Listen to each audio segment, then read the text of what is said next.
Imagine you're in a business meeting. It's a very important meeting where you must give a presentation on the latest breakthrough of innovations in front of some very important investors. You're not too nervous because you've had a few presentations under your belt, and any nerves you did have, you just followed the old trick of picturing and pretending everyone in the meeting was in their underwear. You have the needed information perfected, your appearance is highly sophisticated and neat and orderly, your handouts are very detailed and informative with every little detail you know. You begin to present your information to the best of your abilities in a very monotone voice. You didn't respond to their questions throughout the presentation, leaving them for the very end, in which you didn't even elaborate on them at all. After you finished, the investors said that they'll get back to you later on the day with their responses.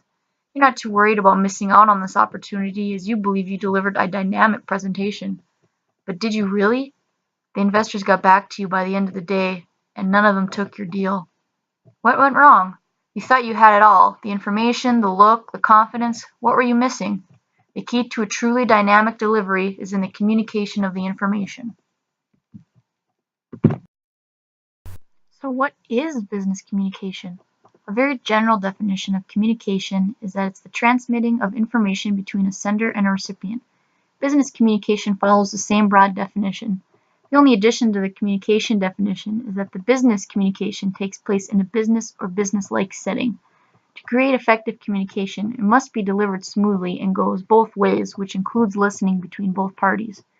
Business communication doesn't involve just verbal communication either. Nonverbal aspects are incorporated into it as well, which I will talk about later in the video. So why are great communication skills so important in the world of business? As our introduction example showed, proper communication skills can mean the difference between sealing a deal and missing out on an opportunity. Our introduction also stated that you do not listen to the investors or answer their questions specific enough to answer each one fully. You also do not actively answer their questions throughout the presentation, so you also ignored your audience to make it through your presentation. Besides business opportunities, effective communication can help with explaining policies to customers as well as answer any questions they have about products.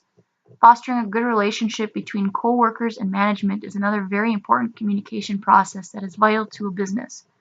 Failure to keep proper communication within the organization could lead to a hostile or confusing environment for all. Communication does matter. So if communication is so important, why is it also very challenging to accomplish? There are many barriers in different types of forums that can restrict the ability to communicate efficiently. The main issue is with noise.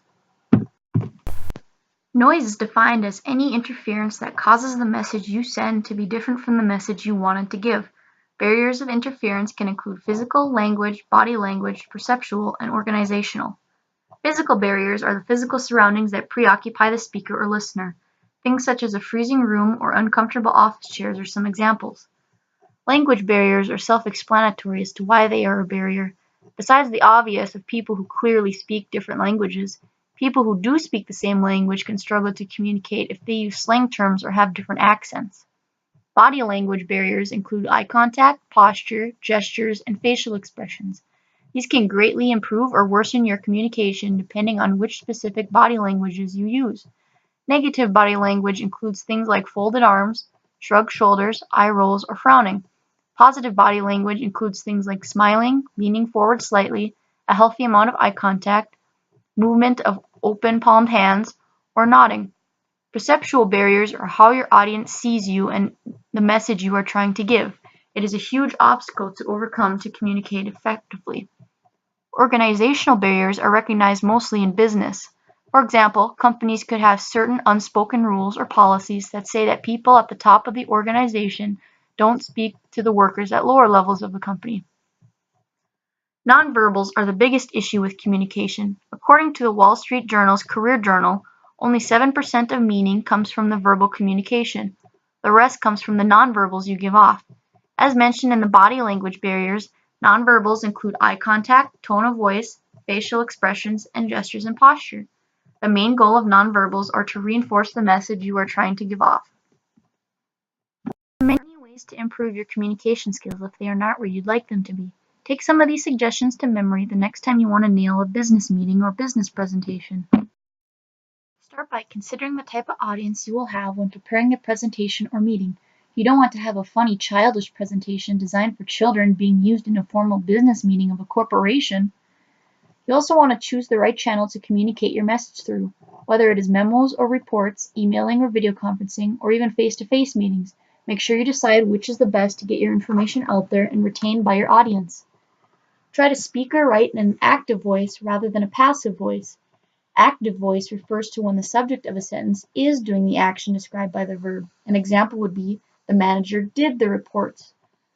This way works best for business communication. Passive voice is when the subject of a sentence is not doing the action described by the verb. An example of this would be, the reports were done by the manager. If you do choose to go the written route with your communication channel, make sure that you try to write a high-impact message that uses the least amount of words or lines as possible to get your point or points across. People will become disinterested after a certain length. Be sure to use headings or titles too if your email has more than one topic. Consider the tone of the message as well. If it will be positive, neutral, or negative in tone, restructure your message organization to reflect how the reader will feel about that news. Make sure to proofread your writing as well. There's nothing worse than getting told by a person with the grammar police vibe that you made a mistake by not capitalizing a T or punctuating a sentence correctly. Visual aids create a complementary side to your presentation, as well as leaving your audience retaining more of the information you gave them. A study suggests that 3 days after presentation, people retained only 10% of the information from an oral presentation, 35% from a visual presentation, and 65% from a combination of the two. Combining all of the above suggestions will give you considerable advantage in your presentation. However, the final key to win over your audience in verbal presentations is to deliver a dynamic delivery. This includes a vibrant and compelling style that grips the attention of your reader and keeps them engaged until the very end. To accomplish this, it takes a lot of practice and determination. Now that you have a much better grasp on what business communication is, why it is important, the difficulties involving it, and how to improve it, you'll be ready to nail that business presentation or meeting. Now go on out there and seal the deal.